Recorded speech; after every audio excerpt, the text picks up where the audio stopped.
ಇವತ್ತು ಕೂಡ ನಮ್ಮ ಕತ್ಲೆ ಕೋಟೆ ಜೀವನ ಮಾಡ್ತೀವಿ. ಸಾಯಂಕಾಲ ಆಯ್ತಿದ್ದಂಗೆ ನಾವು ಅಡುಗೆ ಮಾಡಿ ಊಟ ಮಾಡ್ಬಿಟ್ಟು ಮನಗಬೇಕು. ನಮ್ಮ ಮಕ್ಕಳಿಗೆ ಸರಿಯಾದ ಶಿಕ್ಷಣ ಇಲ್ಲ. 5ನೇ ತರಗತಿ ಮಾತ್ರ ಅದಾದ್ಮೇಲೆ 8 ಕಿಲೋಮೀಟರ್ 6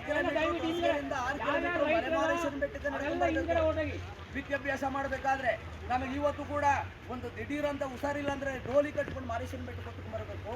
ಅದರಲ್ಲಿ ಹೆಣ್ಣು ಮಕ್ಕಳು ಕಷ್ಟವಂತೂ ಚಿಂತಾಜನಕವಾಗಿದೆ.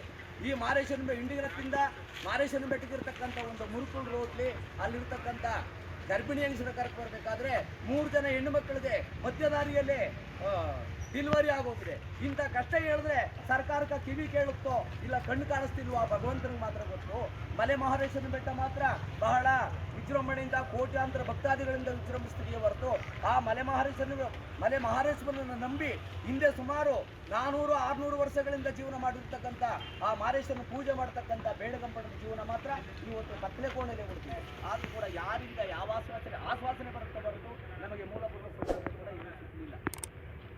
ಪ್ರಾಧಿಕಾರದ ನಮ್ಮ ಜೈ ವಿಭವ ಸ್ವಾಮಿ ಸಸ್ಕಂ MD ಅವರು ಕಲ್ಯಾಣ ಮಂಟಪದಲ್ಲಿ ದೊಡ್ಡ ಸಭೆ ಮಾಡಿಬಿಟ್ಟು ನಿಮ್ಮ ಸುತ್ತಮುತ್ತ ಹಳ್ಳಿಗಳಿಗೆ ಕರೆಂಟ್ ಆಗೋಗಿದೆ, ಇನ್ನು 3 ತಿಂಗಳೊಳಗೆ ಕರೆಂಟ್ ಕೊಡಿಸುವ ಹೊಣೆಗಾರಿಕೆ ನಮ್ಮದು ಅಂತ ಹೇಳಿದ್ರು. ಅದು ಕೂಡ ಬರೀ ಕೊಂಡು ಭರವಸೆ. ಕಾಡು ಸೌದೆ ತಂದು ಆ ಸೌದೆ ಬೆಳಕಲ್ಲಿ ಇವತ್ತು ಕೂಡ ಊಟ ಮಾಡ್ತೀವಿ.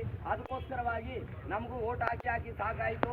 ಈ ಸಾರಿ ಓಟನ್ನು ಮೂಲಭೂತ ಸೌಕರ್ಯ ಒದಗಿಸಿಕೊಡುವವರೆಗೂ ಕೂಡ ನಮ್ಮ ಕಡ್ಡಾಯವಾಗಿ ಓಟ ಖಂಡಿತವಾಗಿ ನಾವು ಮಾಡೋದಿಲ್ಲ. ಅದರಂತೆ ನಮ್ಮ ಸುತ್ತಮುತ್ತ ಹಳ್ಳಿಗಳಲ್ಲೂ ಕೂಡ ಒಂದೇ ನಿರ್ಧಾರವಾಗಿ ಓಟನ್ನು ಎಲೆಕ್ಷನ್ ಅಂತ ಬಹಿಷ್ಕಾರ ಮಾಡಿದ್ದೀವಿ.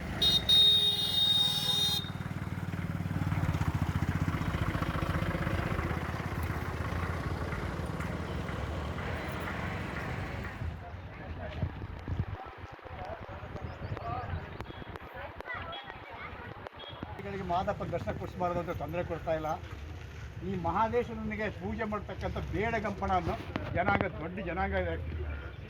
ಆ ಬೇಡಗಂಪಣೆ ಮಾದಪ್ಪ ನೆಲೆ ಆದಾಗಿಂದು ಇವತ್ತಿನವರೆಗೂ ಹೊಂಡ ಕೆಂಡ ತೇರು ಸೌದೆ ಬಿಲ್ಪತ್ರೆ ಮೊದಲುಗೊಂಡು ಅವರನ್ನು ಗುಂಪುಗಳು ಮಾಡಿಕೊಂಡು ತಂದೆ ಪೂಜೆ ಮಾಡ್ತಕ್ಕಂಥ ಬೇಡಗಂಪಣರಿಗೆ ಕುಡಿಯೋ ನೀರಿಲ್ಲ, ಕರೆಂಟ್ ಇಲ್ಲ, ಶಾಲೆ ಇಲ್ಲ, ಶಾಲೆ ಇದ್ದರೆ ವಸತಿ ಇಲ್ಲ.